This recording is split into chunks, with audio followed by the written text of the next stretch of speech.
Well, if that's true for me and Amy, it's true for you, spouse. It's true, or if it's just you raising your kid. And so that alone makes this a very unique. Now, take that and you have your first kid. That has never existed before. There's not another one like it. And so you've got a constant combination of you, spouse, significant other, and then this kid, and then you dial that in, and then maybe it works with this one. It probably doesn't, because that's a completely different kid. And so there's no such thing as like gardening or storing cars, or there's no such as do this and you're going to get a good outcome. There's absolutely nothing like that. And so how to write a book that would make sense, that is what Derek and Amy should do with Renee. This is what Derek and Amy should do with Jackson. It doesn't exist. And so I basically have said, I got my door real quick. Someone, my wife and I raised our kids on coffee and wine. It sounds funny, but it's literally one of the true statements I can make. We raised our kids on coffee and wine, that we raised our kids waking up, no lie, every morning. We had 2 to 3 cups of coffee, and it's like, whew, what's going on for me? What do I have? What do you have? Renee need, Jackson need. Where we think's gonna be good, where we think need help. What do you need? We just tag team it and then took off, and we divide, conquered. We tried as much as humanly possible. Then we sat in the night and had a glass of wine. How'd that go? So not at all like we planned this morning. Like, oh Derek, my gosh. Yes. I'm sorry to keep interrupting you. For some reason, you're breaking up still. I got a lot of people responding, Okay. contact me on Teams and I have not had this before. I'm not even sure what else we can do, saying you're breaking up pretty bad. Let me switch. Can you try calling in on the line, and let's use your phone and see if it will work on your phone and it'll be clearer, because it's like skipping every other word you're saying. Yeah, that's frustrating. All right. I'm sorry.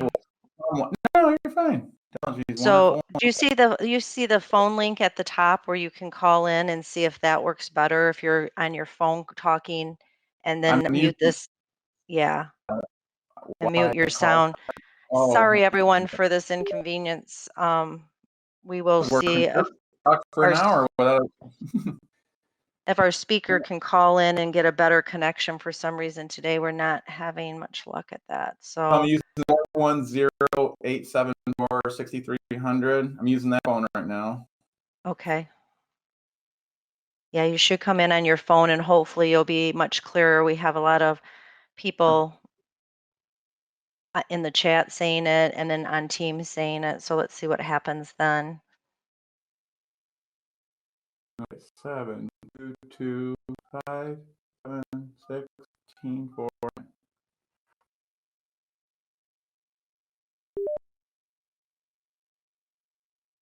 Good morning, everyone. We're just having a little technical difficulty. So our speakers, is that Derek? I think our speaker's calling in, trying to get a better connection for us. Derek? Okay, I'm going to call on my phone. It's just dead air, my PIN number. And you tried 410-874-6300, and then the PIN 722-571-649. Yep. Let me try it again. Or try the next one, 312-874. Yeah, 6300. Or no, you can't do that one. That's DSN. You have to do the 410, Derek. Sorry. And then I also take off my microphone, a different microphone. So yeah. It's still breaking. I can hear you a little better, but it's still breaking up a little bit. I don't know what other people are hearing. 1749.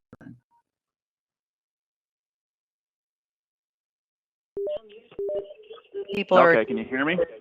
Yes. Yeah, so if you can put you on mute on the screen on the DCS system, I think that's a lot better. Okay, Try you guys that. all hear me?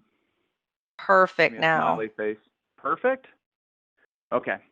So I'll go back and recap because it's important on the setup. What this is not going to be is me telling you how to parent. 100%.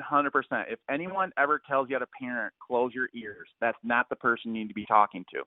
The reason why this is critical is there's never been a Derek Malone, me, and there's never been an Amy Malone, my wife.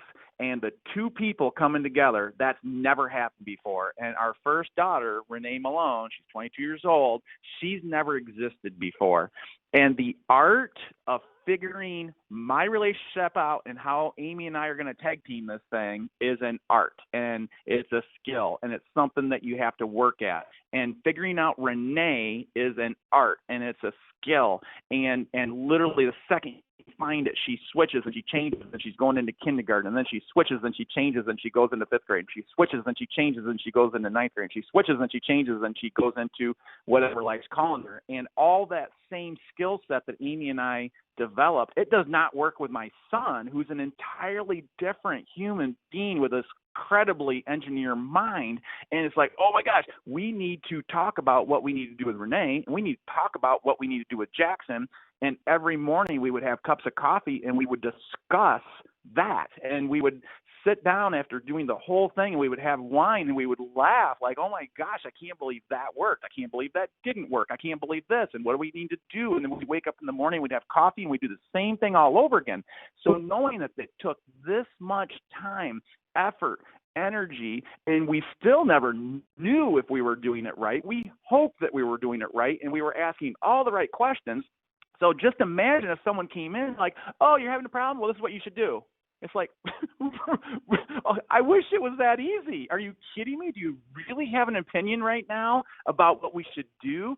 You should. If we got in a car ride from here till California and explained all the nuances of what it is in the Malone household, you would go, whew, good luck with that one.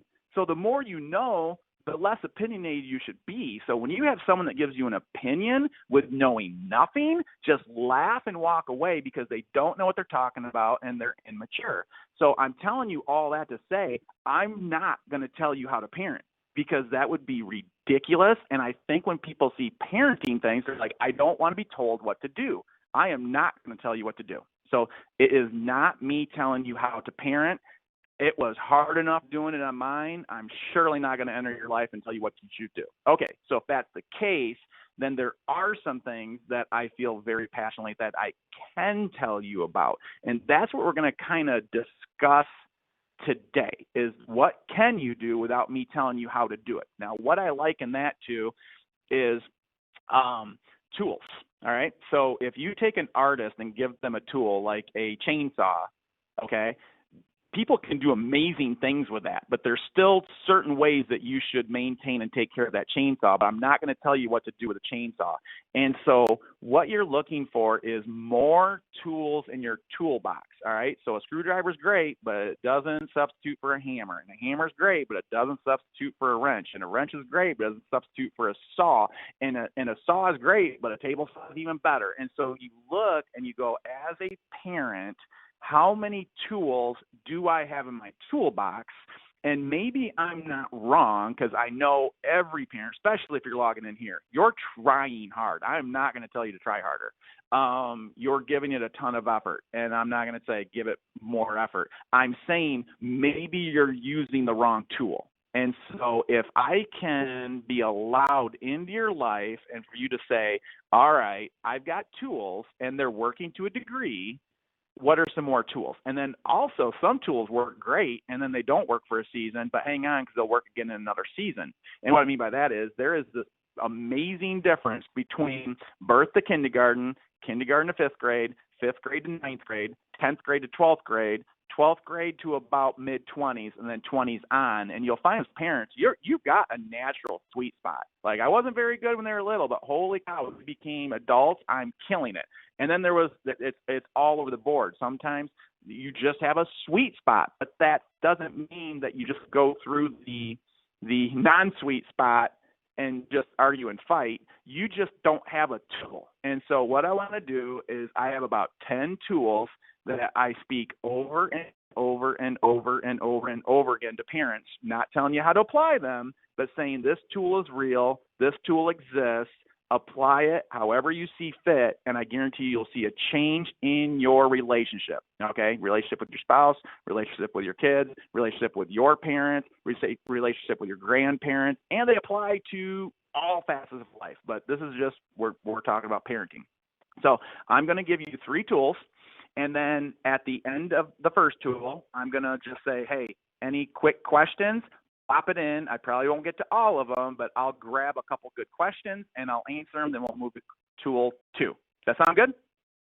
And see, I like being in person because I can see everyone smile and nod. Okay, get your notebooks ready.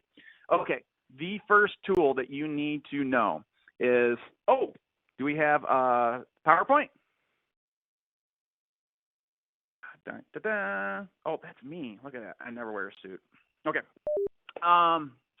The first tool that you should have is, which hat should you have on, okay? You as a parent, I'm going to always direct this, but I'm a captain in the fire service. It also works here, okay? This works in every arena of life, but I'm going to say keep parenting in mind, okay? Which hat should you have on? You need to wear 3 different hats, okay? And you need to know when to have the right hat on, because this hat at the wrong time blows up in your face. The right hat at the right time is a beautiful thing.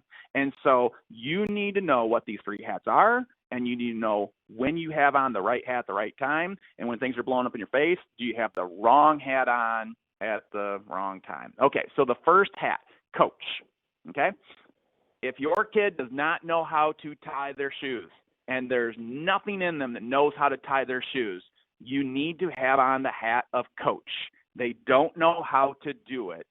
You have the knowledge in you to do it. You need to coach them, all right? That's what coaches do. So if your kid doesn't know how to make spaghetti, you need to have on the hat of coach. If your kid doesn't know how to drive a car, you need to have on the hat of coach. If your kid doesn't know how to the airport and check in their luggage, you need to have on the hat of coach. And a coach is very patient, and a coach is very in a teaching and slow and methodical. And picture like, teaching your kid how to make a peanut butter and jelly sandwich, how to tie their shoes, how to walk, how to ride a bike, how to swim. Like, you as a parent are coaching this student, this kid. And one kid learns it one way, another kid learns it another way. A coach adjusts and adapts and says, they need this, they need this. And a coach looks at the whole team and knows that I need to get on this one this way, I need to get on this one a different way. And so a coach is always looking at how to get information into their students, okay?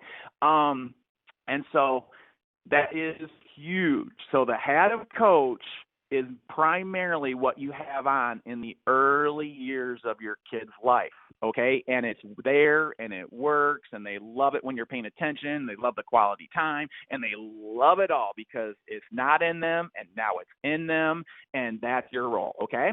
So the second hat is the hat of mentor, all right? Now, you do this, but you probably aren't aware of when you're doing it and when you're not doing it. When you're doing it, it's a beautiful thing, okay? And what a mentor does, they do not put in, they draw out what's in there, okay? So let's just go through, you taught your kid how to make spaghetti, okay? And so I don't need to coach them. It's in there. I need to help them remember that it's in there. And that's a totally different gift set. So do you know the ingredients that you're supposed to get? Yep. I need spaghetti. I need sauce. I need this. I need this. Okay. Do you know what pot you're supposed to do? Yep. I'm supposed to do the big pot. Do you know what you're supposed to put in it? Yep. Water, oil, and salt. Yep. Do you know No. All right. Think about it. You know what I mean? Like, you are mentoring this person and pulling it out. It's in there, and you're getting it to the forefront of your brain, okay? Now, let me give you a fantastic psychology. I don't know the dude that did it. I don't know when he did it, but I do know that this is a true story. A person that came up with the difference between coach and mentor had a theory, and he needed to prove it, and he proved it. So this is what he did. He grabbed 60 semi-professional tennis players. They weren't on the circuit yet, but they were doggone good and been playing tennis their entire lives. He took 60 of them, and he cut it into groups of 30. One group of 30, another group of 30. He wanted the first group of 30 to be coached. He wanted the second group of 30 to be mentored. Okay, and this is where I kind of got this whole thing and just applied it to parenting. He grabbed tennis coaches, the world's best tennis coaches, so better coaches than these people have ever had, and he paid them for this. And then he grabbed ski instructors that knew nothing about tennis. Nothing about tennis. Okay, got that? This is important. And then they went out and they had 8 hours of training, and he brought them back in and he asked the first group that had been coached, how was it? And they said, great. It was fantastic. Okay. Asked the second group that got coached by ski instructors, poised as tennis instructors. Okay. That knew nothing about tennis. How was it? 30 out of 30 said best training they've ever had in their life. How is that possible? Okay, here's what he instructed the ski instructors to do. When you see them serving, ask them questions. So he watched them serve, and he went, great. All right, you did 10. 7 of them went in. 3 went in the net. Why did the 3 go in the net? And they thought, and they went, I let the ball fall too low. Great. So what should you do? Hit the ball higher. Great. Why didn't you hit the ball higher? My legs were tired. Great. What do you do when your legs are tired? Mentally tell myself to give it some pop. It's not going to naturally happen. Great. Let's do that again. And then he did it. Hey, I watched that you went forehand, backhand, forehand, and didn't go to the net. Why didn't you go to the net?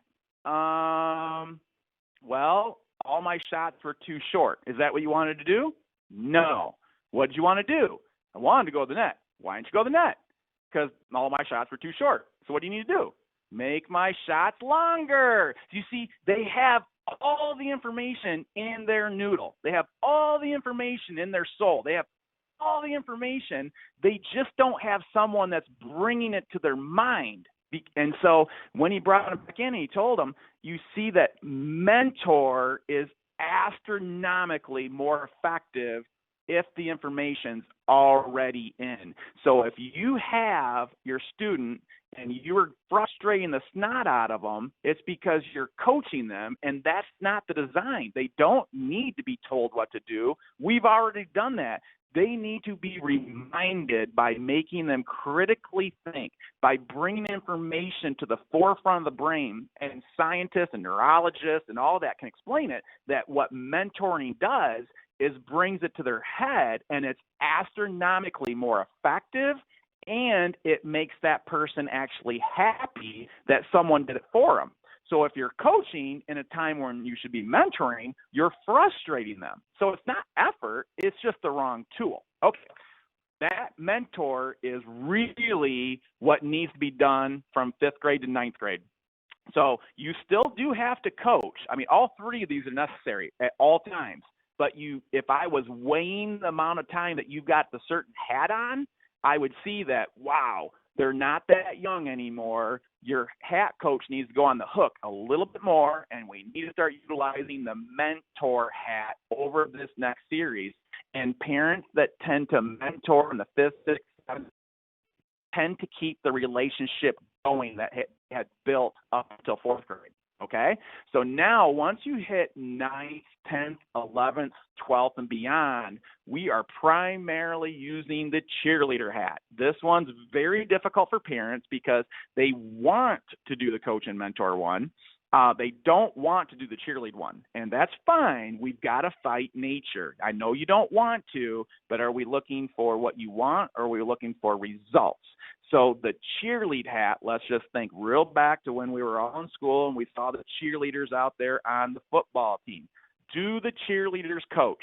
Absolutely not. They don't care if you should have passed. They don't care if you should have thrown. They don't care if you should have went for it on 4th down. They don't care if you fumbled. They don't care. They don't care. They don't care. They don't care. They don't care. They're there for a reason, and that is to keep the spirits up, to keep encouraging, to keep motivating. Do they mentor? No, absolutely not. So the cheerleaders do everything they need to prep the team the day before in the prep rally. They do what they need to do to get the bags and the lockers decorated. They do what they need to do to fire them up as they're going on the field. And whether they win or whether they lose, they are there to celebrate, and they're there to comfort. They're not there to coach and mentor. So let me give you a classic example of me being a cheerleader for my son, Jackson. Now, I know Jackson better than anyone, well, me and his mom. I know that he is very frugal with his money. I know that he likes extremely nice things. And I know that he is very, very, very practical, okay? So he comes to me and he says, Dad, I know what car I want. I'm like, oh, sweet. What car do we want? He goes, I want a Jeep Wrangler. I'm like, now I know no way in the world this dude's going to want a Jeep Wrangler. The gas mileage is atrocious, and they're very cold, and he likes his mom's heated leather seats. And for $8,000, which is his budget, it's going to be a rust bucket, and there ain't no way this dude is going to drive in a rust bucket. Now, I know all this stuff, and I could mentor, okay? I could start pulling it out, but that's even the wrong hat right now. I could ask him all the questions to get him to go, and now I'm the bad guy. Literally, I'm the bad guy. So I'm going to cheerlead. I'm not going to coach. I'm not going to mentor. I'm going to put on cheerleader. So I know this is a rotten pick for this dude. And he goes, I want a Jeep. I'm like, yes, I love Jeeps. Best car ever made. I can literally see us in South Haven right now with the top down, cruising the beach. He's like, I know, right? I'm like, so do you know anyone that has a Jeep? He's like, yeah, Joey. I'm like, sweet. Go find out from Joey, like, what he thinks and, like what gas mileage he gets. And so he comes back and he's like, they get like 13. Like, that's terrible. How much, are you going to be driving? And he's like, I don't know. I'm like, all right, well, ask your friends that are like a grade older. How many gallons of gas do you put in? How much do you drive? And so he comes back and he goes, that's going to be tough. I'm like, that's okay. We can still do it. I'm like, so what kind of car are you going to get? And he's like, I don't know. And so he goes and he comes back. He goes, everything for $8,000 is rusty. I'm like, no. I'm like, so we still going to get it? He's like, I don't think so. I'm like, bummer. Shoot. All right, what are we going to do now? You see, I wasn't coaching and mentoring, but I was there while he discovered that this wasn't a good option. I was like the cheerleader on the side, that when he discovers it's a good thing, I'm happy. When he discovers it's a bad thing, I'm bummed with him. I don't need to be right in every genre of this dude's life. There is a world out there that is just begging to say their opinion. I use them to be the bad people, and I'm the cheerleader. And so keeping and cultivating this relationship has been key for me and other parents to know that, and again, when my daughter she was going to be traveling the world at age 18, and so we need to make sure that she knew how to fly by herself. And so when she's 18, it's not like, at 18, I just need to be a cheerleader. No, we were coaching her on driving to the airport, where to park, how to log in. And we coached and said, just pay attention. You don't know how to do any of this. And then we did it 4 months later, and we mentored, and then we did it again, and we cheerlead. And so you'll see that if you have on the right hat at the right time, you will greatly improve your odds of keeping a relationship alive with you, your student, your kid, your grandkid, or whoever it is. So, all right, so we're halfway. That's one tool. So go ahead and plop down your pop down any of your questions. I love answering real questions. This is a lot easier when you're not talking on a phone and reading and live, but if you got a question, throw it in. If not, I'm going to go to tool number 2.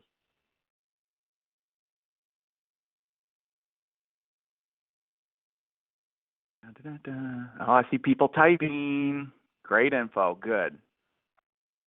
You're a good cheerleader. Love the Jeep story. Good. I've got a Jeep Wrangler, so my stories are real. And here's the other thing.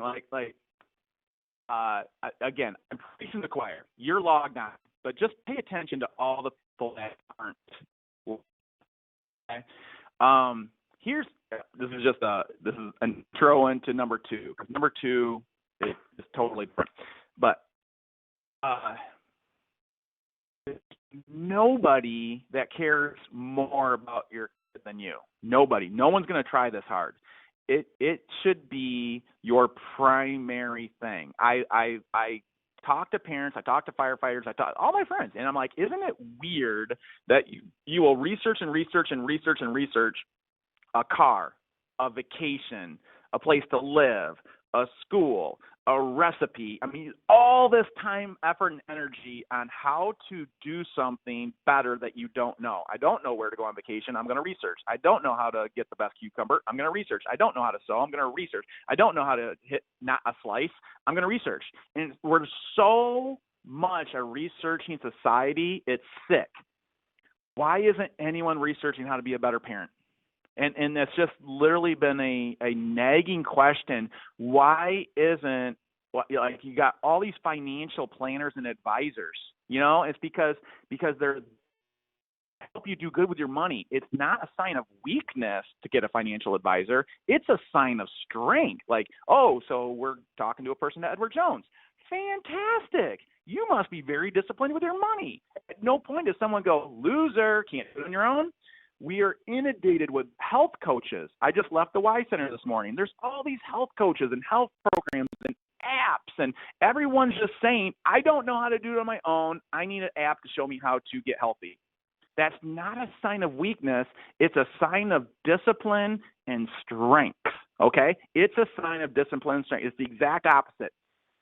Why isn't everyone got an app on how to be a better parent? It makes no sense. It's ultimately the single most important thing you'll ever do on this planet. Not better than everything else, and yet no one's asking for help. There aren't apps. There aren't coaches. It wrecks my head. I've been doing this 24 years, and I've always had this small audience like you, and thank you. Thank you for caring. But I've always racked my head going, how is this not a bigger deal? How is there not parenting, like, coaches on every corner, like drugstores? I just wrecks my head. I've got theories, and we'll talk about it a little bit in our third point. So I do have a working theory. Doesn't mean I'm right. Okay, is that it? You guys ready for number 2?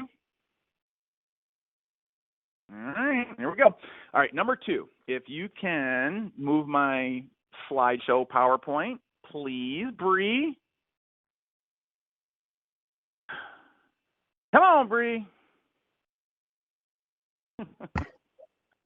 I don't have control of it. Lisa does. I don't have control. I don't either. The controls like we had yesterday aren't on there. Okay. Really weird. Okay. I don't need it, but it's coming. There it is. Okay. Left or right hand column. All right. Great story on how I came up with this. I have done more funerals in my life than anyone ever needs to do funerals. I'm really good at it. I really like people, and so when I really like people, and even if I don't know them, I can come into your house and I can ask you so many good questions and get to the heart of who this person is, and then I can do a funeral even if I don't know them. If I know them, I'll crush it. If I don't know them, it will still be really good.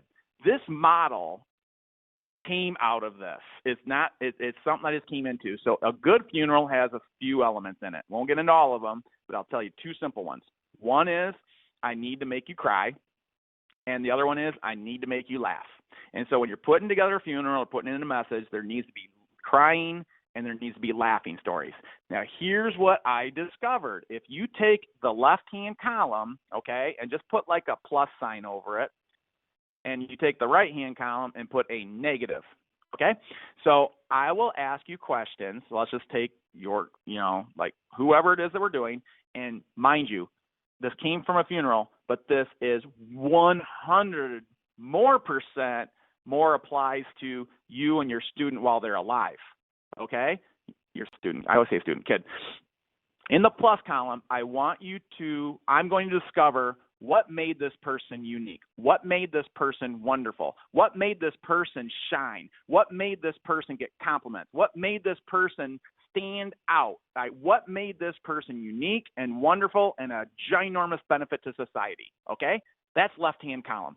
And I would write it down, and I'd write it down, and I'd write it down, and I'd write it down, and I'd write it down. And it was real, and it was true, and it was who they were. It's not fantasy. It's who they are. So here's what I'm saying. If I did this. I did do this. I'm asking you to do this. Write down each one of your kids' left-hand column. Now, don't get morbid and like if they passed away and I was doing their funeral. Seriously, write down what makes them fantastic, what makes them magnificent, what makes them wonderful, okay? And you write that down, and I will say if you don't get 10, you're not digging deep enough because there are 10 amazing things about everybody. I could find it out. You should too. So write down uniquely what makes your spouse, your significant other wonderful, what makes your kid super wonderful. That's left-hand column. Got that? Everyone going? Right-hand column is where we get fun. Right-hand column is where I look at the family, I look at the parent, and I'm like, all right, let's talk about Joey. All right, Joey is your kid. All right, tell me everything that absolutely drives you insane and wants to pull out your hair. And you laugh. You're like, how long you got? I'm like, give it all to me. And so you start writing down everything in the right-hand column, okay? And all of that's true as well. Following that, now you're the parent. You're responsible for this human being. Now let's analyze everything that you just told me. I got the left-hand column. All of that's true. I got the right-hand column, okay? Now this one's not true. This is everything that you wished they were. This is your fantasy head. This is your imagination. If I put in a different person, they're like, nah, it doesn't bug me at all. Doesn't bug you that they leave their shoes there? Nope. Doesn't bug you that they don't pick up their plates? No. It bugs you, the parent. It bugs you, the parent. You see, the right-hand column is who you wish they were or weren't. The left-hand column is who they are. And so at a funeral, when I talk about who they are, tears everywhere. When I talk about the stuff that drove people nuts, the entire room cracks up. It's hilarious. They did do that. They were always late. They did never hand in the report. They did cracking up. I'm like, and I just started thinking to myself, why is it funny when they're dead? Why is it funny? Why is it not funny when they're alive, and why is it funny when they're gone? You see, that very person that's driving you insane, it's hilarious. It really is. It's you that's going nuts. It's you. And then I talk to a parent, and I'm like, tell me realistically, I need complete honesty here, complete honesty. Because mind you, I worked with the students for more years than I worked with the parents. So I know the heart of students. They download on me. They puke on me, and they tell me what it's really like in their home. And it's pretty much universal. Every kid says the exact same thing within a few degrees. So, and I talked to the parent. How much time, if I could measure with a stopwatch, how much time your brain is processing the left-hand column and how much time is your brain processing the right-hand column? Please give me a percentage. And if you're honest, okay, if you're honest, most parents that are honest consistently across the board will say, I think about the right 80% of the time, and I think about the left 20% of the time. And I said, I could have guessed that. And it shows your kid is being beaten down by what you wish they were, and you're not appreciating who they already are. You live more in fantasy, you live more in the future than you do in reality. If you will do this one thing, you do not turn this boat around quickly, okay? If you would just do this one thing, make a left-hand column, make a right-hand column. Commit to thinking about the left-hand column 80% of the time. Commit to thinking about the right-hand column 20% of the time. If you just did that, your entire relationship will change. I promise you. If people take me up on this, in 1 month I said, how is everything? They're like, nothing changed and everything changed. Nothing changed but what you're focused on. If you're focused on what you wish they are, that's all you're a product, your feelings are what you think about. Okay? Stop right there. This is another juicy nugget. Do you know that you can't control your feelings? Your feelings are 100% uncontrollable. 100% uncontrollable, your feelings. Now, here's the good news. Your thoughts are 100% controllable. Your thoughts are 100% controllable. Where do you think feelings come from? They come from your thoughts. And so if you change your thoughts, you change your feelings. You start focusing on who they already are, you change your feelings. Now, here's the second thing you do. This is what I did with my kids. It worked, okay? Take the right-hand column, and like anything in life, how do you eat an elephant? This is no different than every other aspect of life. How do you eat an elephant? See, they already are everything on the left. The right-hand column is what you wished. You don't get everything. If you want the whole right-hand column, you'll get none of the right-hand column. So if you want to get things from the right to the left, then I tell you, circle the one that's the highest priority. Literally circle it. Circle one, X out all the others. And when I say you can think about the right 20% of the time, you can only think about one thing on the right. And you partner with them. You partner with them to do whatever it takes with clarity, with finance, with help, with time, with whatever, and you help them partner to get it from the left to the right, and then you start celebrating the fact that it moved over, and then you redo the right, and you pick the next priority.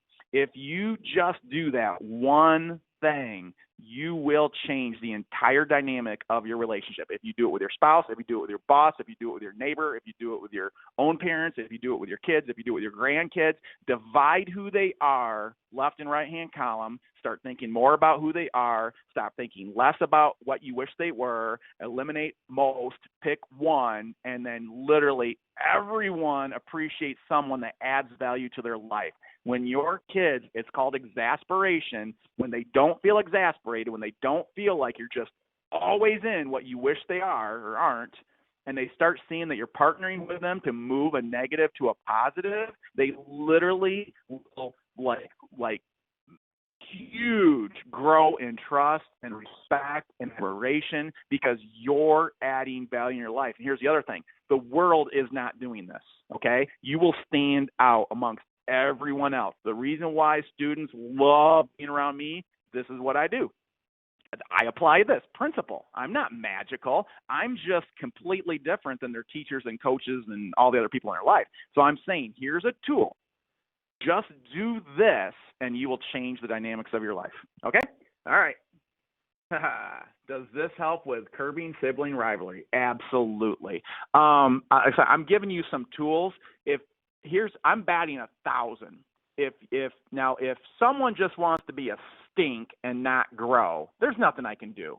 But you give me a husband and wife that go, I don't like where we're at, I want better. You give me a parent and a student, I don't like where we're at, I want better. You give me 2 students, 2 kids, I don't like where we're at, I want better. You give me 2 that say, I don't like where I want better, I'm batting 1,000. Your life will drastically change. Just applying these simple principles. These aren't tough. It's like, oh my gosh, I've been doing that. I'm so sorry. Like the strongest word you can say as a leader is, oh my gosh, something just popped up. Never thought of it before. I'm so sorry. I've been doing this. I'd like to do different. Like those words right there is like, what just happened? Like, So that's tool number 2. So any other questions before I move to number 3? No questions? Come on. One question. Give me one.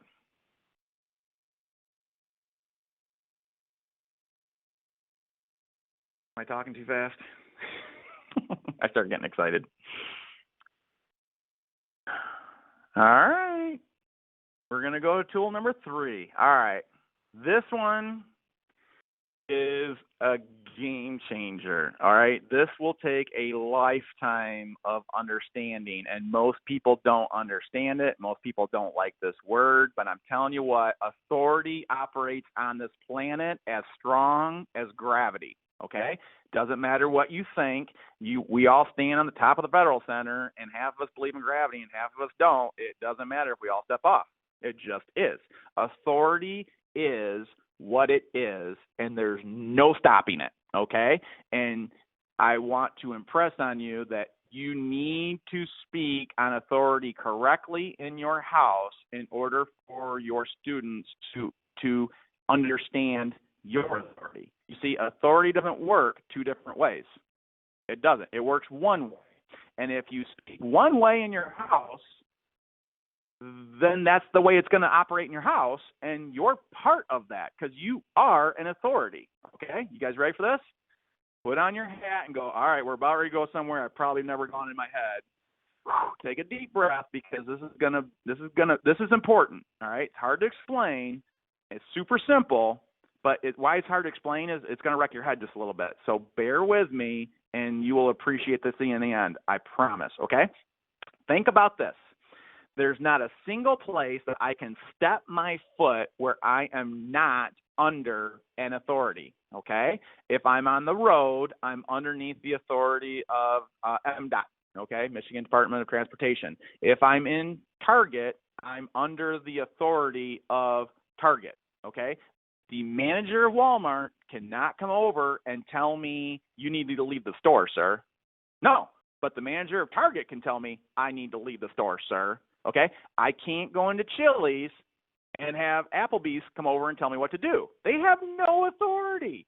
Okay, I am a captain of the fire service. When I step out on Washington and Manchester and I've got my uniform on and I hold up my hand, it's a felony if the car drives past me. It's a felony. I have more authority than the police department. Firefighters have more authority than the police department. Okay, now it's not me that has that power. I've been given it by somebody, okay? Rebecca Fleury is our city manager. I can't go to Marshall and put my hand out at the fountain and stop traffic. They can go right by me, and there's no felony. So felony in one district with authority, no felony there, okay? So this is super important. I go to South Manitou Island, and there's a DNR officer, and he says, if you don't put out your fire to the point where I can put my hand in the pit, you're going to get a $250 fine. I literally did not put out the fire. I put it out, and I got a $250 ticket. And he said, I told you I had to be able to put my hand in it. I'm like, well, that's crazy. He's like, it's like that. I'm like, I can't fight the ticket. He has authority. I have none. Okay? So authority is. It just is. It doesn't matter if Target's right. Doesn't matter if Chili's is right. It doesn't matter if it just doesn't matter. It doesn't matter if I'm right and stopping traffic. I have the right. I have the authority. And so you have to understand, in a situation, do you have authority or not? Okay? In the fire department, I do in certain realms. Other places, I don't. Do I have authority? Do I or not? If I don't, I'm probably under it. So now I'm under authority. So I'm under authority. You'll see on the slide, I only have two choices. Okay? Now, these are big words no one likes, but you have to understand there's only two choices when it comes to authority. There is submit, all right? Submit to the authority. I submit to Target's authority. I submit to Chili's authority. I submit to MDOT's authority. Submit, if we break this down, submission, sub means part, mit or mission means mission, mission another word for vision, part of the vision, part of the mission. I go to Best Buy on Black Friday, I am going to submit to their line and how I go from checkpoint to checkpoint. I'm part of the vision. They had a vision, I'm either going to submit to it or I'm not. I'm either going to be a part of it or I'm not. I'm either going to listen or I'm not. I'm either going to do the speed limit or I'm not. I'm either going to go up there and get my food or I'm not. I mean, I've got that choice. Submit means part of the mission, part of the vision. Submit. Okay. Second choice in authority, division. Di meaning two, vision meaning visions. I can either submit to the authority or I'm in division, meaning there's a second vision going on and it's mine. There is nothing but good things that happen when you submit to a vision. Nothing good can come if you're in division. Nothing good can come with two visions. It doesn't work, okay? So I can't go into Target and say, I disagree. It doesn't work. I can't go into Best Buy. I can't go and say, I disagree. I think the speed limit should be 90. It doesn't matter what I think. I've got no authority. Okay, so where all that works, teachers have authority. Coaches have authority. Bosses have authority. They just do. It doesn't mean they're right. but they're responsible. With authority comes responsibility. Write this down. With authority comes responsibility. With no authority comes no responsibility. If I don't have authority, I have no responsibility. Give me authority, now I have responsibility. So the teacher has authority and responsibility. The coach has authority, responsibility. The boss for your student has authority and responsibility. And you are either going to submit to that authority or you're going to be in division of that authority. Now, here's where it gets really good, really good. You as a parent have a ton of authority when it comes to your house. A ton. See, you have almost none at work. I mean, very little. I mean, you're under authority at work unless you're the owner of the business. You're under authority on the road. You're under authority in every restaurant. You're under authority, under authority, under authority, under authority, under authority. You are living under authority, okay? In your house, you're the ultimate authority. You own it. You rock it. You're the chief sheriff. You are everything. Here's where it gets really good. Where do you think your kids are learning how to respond to authority? This is the best question of the day. They're learning how to respond to all authority by how your entire family handles authority. If you disagree with the teacher, if you disagree with the coach, if you say the boss doesn't know what he's doing, if you're constantly leading by example and division, meaning it's not my vision or it's not their vision, it's mine, your kids are going to only know how to handle authority one way, and that's it's okay to have two visions. So when you say 9 o'clock bedtime, they're like, I disagree. Well, you've led by example on how authority works. And so raising my kids, they want to whine, they want to complain. The teacher says it needs to be due. It doesn't fair. It doesn't matter what fair is. You have to do it. The coach says this. It doesn't matter what I think. The coach has the power. It doesn't matter. It doesn't matter. It doesn't matter. It doesn't matter. It doesn't. I taught them to say, you can have an opinion, but you can't do anything with it because you don't have any power or authority. They've got it. So when you teach your kids how to submit to all the authority that's out there, they only know one way to handle authority, yours, and that's to submit. And that changes the game in your household. So most households that I see that they're mad that they're not listening to them will just start walking going, well, what have you done leading by example in all authority in your life? And you start to realize, oh my gosh, we've raised our kids to be okay with two visions, and that's not okay. And so however you handle that in your household is up to you, but know that that is at play. And if your kids aren't responding to your authority, it's probably because as a household, you're not responding to authority correctly everywhere. And let me just say, it's 100% normal. I literally, these three tools are the number three. These are the three top tools that I tell parents. They're like, I don't like where we're at. I know that there's better, but I don't know how to get there. One of these three tools, I don't recommend applying them all right away. Focus on one. One of these three tools is going to change your life. I don't know which one, but I promise you one of these is hitting home more than the other. So this is what I'm going to ask you to do. Before you log off, I want you to tell me which tool you like the best, and you're going to apply it ASAP. Tool number 1, tool number 2, tool number 3. And I'll just tell you, I've been doing this for a lot of years. These three tools are key. It's about a third, and a third. There's not ever one that's usually overwhelming. So before, let's see, I got time for a few questions. I can talk forever, so I can keep talking, but I want to hear any questions. So that last one is usually the one where everyone's eyes are really big. So if your eyes are big, you're in a good group. All right, questions. Number two, good. 2 is my favorite, actually. Who they are. Yeah, absolutely. Right on top of that, tools speaking to you, I've got another workshop that is very close cousin to number 2. I'll give it real simply. There's who words and there's what words. What words are lazy? Who words are very intentional, okay? What my kids did, they won the game, they lost the game, they got the National Honor Society, they bought a car, they say that's what they did. What they did is important to basically praise and give encouragement. That's what they did. But what they did is not who they are. Who they are is a human being with a heart and a soul and a spirit. When I speak into who they are versus what they did, life just starts to ring in their eyes and their hearts. So I need who words and what words, but who words are way more powerful, way harder, way more intentional. It's very easy to talk about what they do.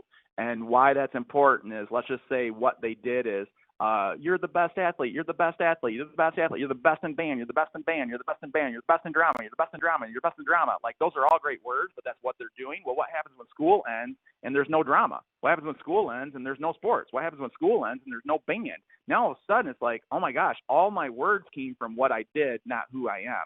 So it's a really easy trap to fall into, to constantly be praising your kids like crazy in what they do, but who's way more effective.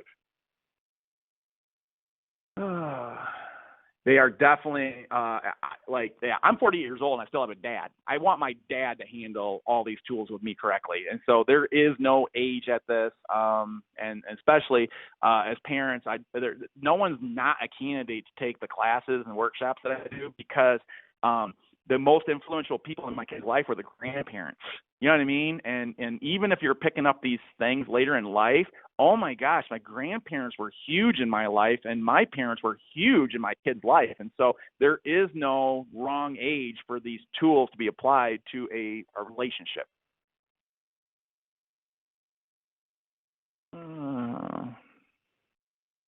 Oh, very cool. Yeah, Cynthia. Yep.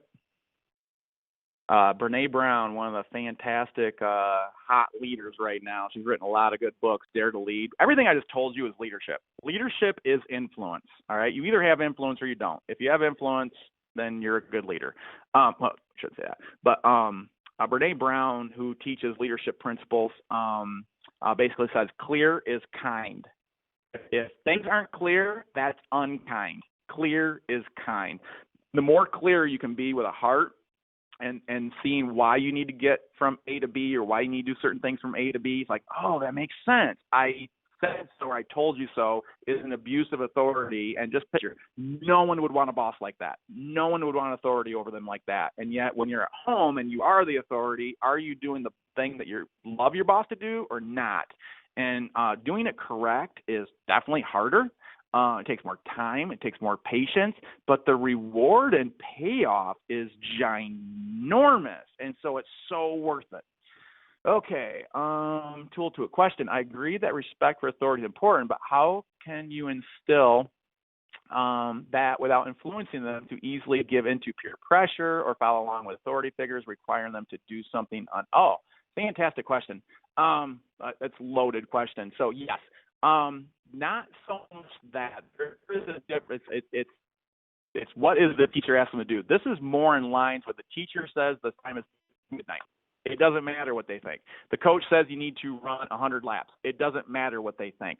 It's a question of that versus like a personal, moral, or an ethical thing. For the most part, we're either responding to things or how do I say that?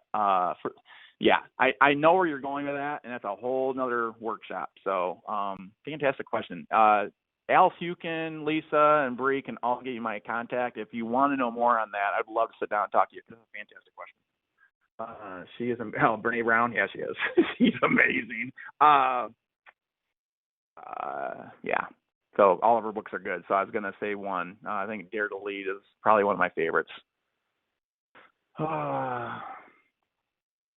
Yeah, TED Talks, fantastic. Yeah, watch TED Talks.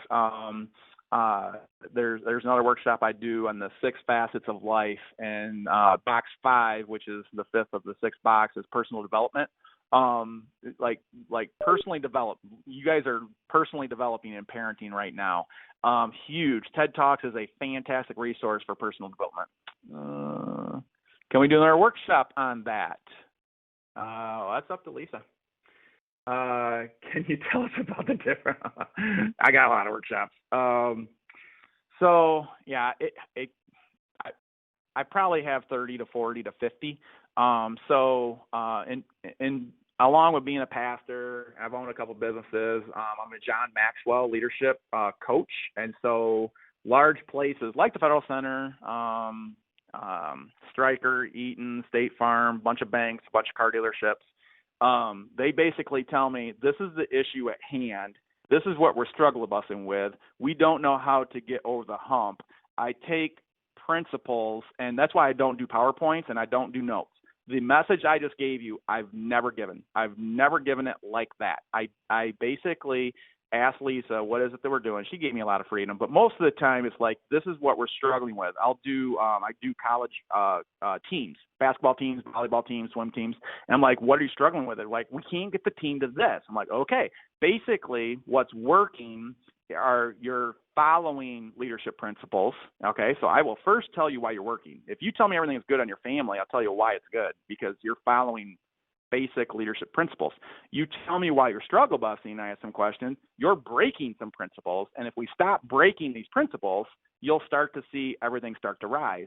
And so since Sun Tzu, who wrote The Art of War, which is kind of the first record of leadership principles, not a single one has changed all the way to Brene Brown and Dare to Lead. All she's doing is crafting it in different words. John Maxwell has written 96 books on leadership. He didn't invent any of them. All he did was craft them into fancy paragraphs. And so principles are principles. Leadership principles are no different than physical principles, like water's going to freeze at this temperature, water's going to boil at this temperature, gravity actually is on. If you follow principles, they work. If you don't follow them, they don't work. You can't fight it. It just is.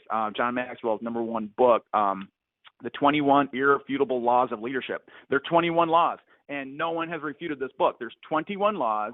They're irrefutable. It doesn't matter how smart you are. Elon Musk would look at him and go, yup.